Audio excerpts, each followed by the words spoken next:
Hello to all my dear student. This is Barnali Academy.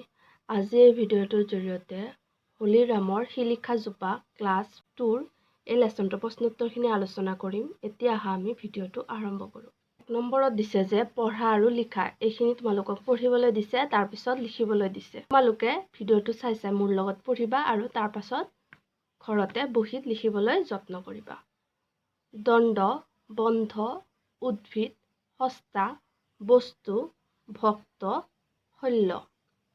2 নম্বৰত দিছে যে প্ৰথমে কোৱা তাৰ পিছত লিখা। এইখিনি তোমালোকক প্ৰথমতে ক'বলৈ দিছে, তাৰ পিছত লিখিবলৈ দিছে।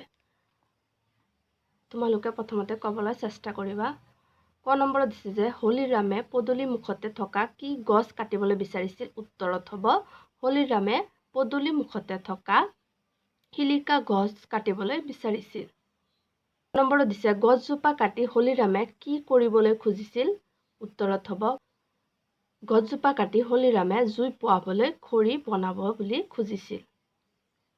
গ নম্বৰত কৈছে যে কোনে কাক চকু থাকিও অন্ধ বুলি কৈছে? শিলিখা গছজোপাই হলিৰামক চকু থাকিও অন্ধ বুলি কৈছে।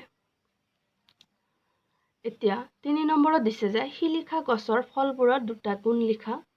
উত্তৰত হ'ব শিলিখা শৰীৰৰ সকলো ৰোগ নিৰাময় কৰে আৰু এটা গুণ হ'ব শিলিখাই হজম শক্তি বঢ়ায়।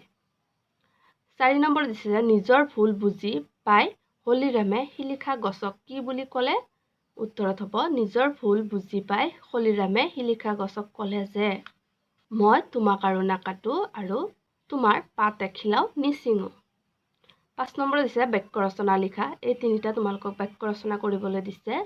প্ৰথমতে দিছে তিতা।